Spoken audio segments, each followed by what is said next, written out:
जो लोग मीट मांस मछली खा रहे हैं अपना पेट भरने के लिए, अपने बच्चों का पेट भरने के लिए किसी जीव को मार रहे हैं। आज तो पेट भर जाएगा, आने वाले टाइम में वो जीव आपका काल बन के आएगा। मैं इसको साइंटिफिकली भी बताऊंगा जी। साइंस ने ये प्रूव किया है कि कोई जीव मृत्यु को जब प्राप्त हो रहा होता है उसे ये पता लग जाता है कि मृत्यु होने वाली है। मैं किसकी बात कर रहा हूं? जिनको काटा जाता है। उनके आंखों से अश्रु बह रहे हैं। सोच के देखिए उस जीव के अंतर आत्मा की आवाज क्या कहने की कोशिश कर रही होगी। और जब वो आंसू बहा रहे होते हैं उस वक्त जो सिचुएशन होगी उस जीव की अंतरात्मा की आवाज से जो ईश्वर तक पहुंचेगी, उसका रिजल्ट क्या मिलेगा? इतना भयंकर उसका रिजल्ट नीचे आएगा, वापस उसका पार नहीं पा सकते। इसीलिए उसके कष्ट आगे भागेंगे, आगे जन्मों जन्मांतर तक खत्म नहीं होने वाले। हम सब कहते तो हैं हम गंगा नहा लिए 84 लाख जोनी से बाहर आ जाएं।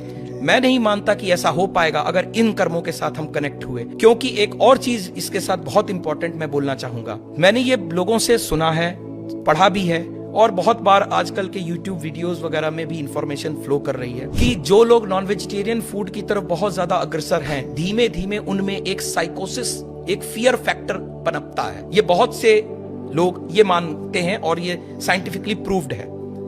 कोई बता सकता है ऐसा क्यों? इसके पीछे साइंस है। जिस वक्त वो जीव मृत्यु को प्राप्त हो रहा है वो डरा हुआ है। उसे पता है मेरी मृत्यु हो रही है। कितनी बार जीव को लाया जा रहा है, उसे घसीटा जा रहा है, और उस वक्त की पोजीशन में वो रोक रहा है अपने आप को, क्योंकि उसे पता है कि मैं मरने वाला हूं। अंतरात्मा से मरने की पता है उसे, और इस चलते उसके अंदर हार्मोन्स ऐसे चल रहे हैं जो उसको डरा रहे हैं। वो डर कहीं गया नहीं। ब्लड को तो खत्म कर देंगे, ब्लड तो आपने निकाल दिया, जीव मरा, ब्लड निकल गया, लेकिन उसके हार्मोन्स कहां गए? उसकी बॉडी में हैं। धीमे धीमे धीमे वो फियर हार्मोन्स ह्यूमन बॉडी में जाएंगे, उससे आप डरपोक होते हैं और आप उससे फियरफुल होंगे, फियरलेस नहीं होंगे। जितने धर्मार्थ लोग हैं वो फियरलेस रहते हैं और इस तरफ के लोग फियरफुल रहते हैं। फर्क समझ में आ रहा है? वो जीव का फियर आगे तक पर्कुलेट करेगा।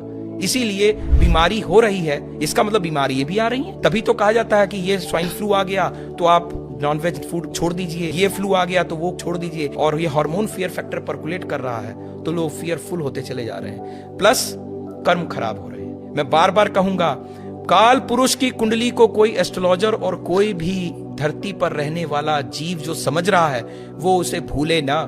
10वां घर कर्म का, 11वां घर प्राप्ति का, दोनों शनि के प्रभाव में है। कर्म बुरे करोगे, प्राप्तियां बुरी करोगे। शनि देव की समय जब आएगा तो उनकी मार से बचना असंभव ही असंभव।